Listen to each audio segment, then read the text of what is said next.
As the story goes, one day in 1665, a young man was sitting under a tree when all of a sudden he saw an apple fall from above. And with the fall of that apple, Isaac Newton revolutionized our picture of the universe.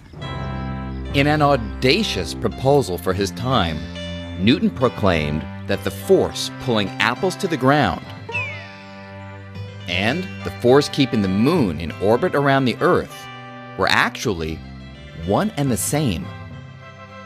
In one fell swoop, Newton unified the heavens and the Earth in a single theory he called gravity. The unification of the celestial with the terrestrial, that the same laws that govern the planets in their motions govern the tides and the falling of fruit here on Earth. It was a fantastic unification of our picture of nature. Gravity was the first force to be understood scientifically, though 3 more would eventually follow. And although Newton discovered his law of gravity more than 300 years ago, his equations describing this force make such accurate predictions that we still make use of them today. In fact, scientists needed nothing more than Newton's equations to plot the course of a rocket that landed men on the moon. 11, this is Houston. Yet, there was a problem. While his laws described the strength of gravity with great accuracy, Newton was harboring an embarrassing secret. He had no idea how gravity actually works.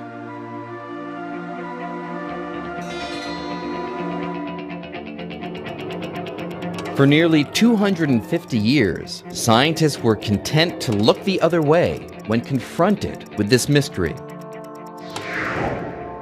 But in the early 1900s, an unknown clerk working in the Swiss patent office would change all that. While reviewing patent applications, Albert Einstein was also pondering the behavior of light. And little did Einstein know that his musings on light would lead him to solve Newton's mystery of what gravity is. At the age of 26, Einstein made a startling discovery: that the velocity of light is a kind of cosmic speed limit, a speed that nothing in the universe can exceed. But no sooner had the young Einstein published this idea than he found himself squaring off with the father of gravity. The trouble was, the idea that nothing can go faster than the speed of light flew in the face of Newton's picture of gravity. To understand this conflict, we have to run a few experiments.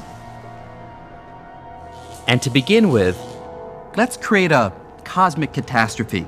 Imagine that all of a sudden, and without any warning, the sun vaporizes and completely disappears. now let's replay that catastrophe and see what effect it would have on the planets according to Newton. Newton's theory predicts that with the destruction of the sun, the planets would immediately fly out of their orbits, careening off into space.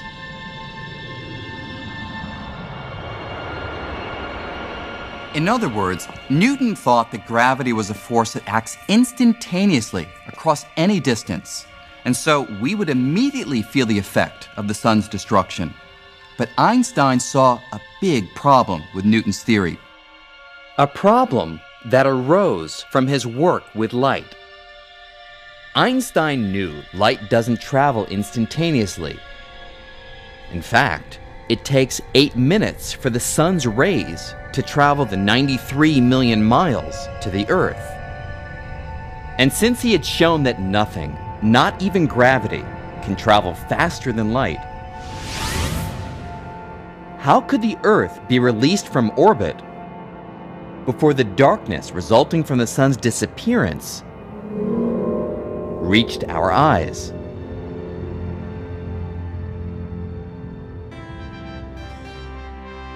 To the young upstart from the Swiss patent office, anything outrunning light was impossible.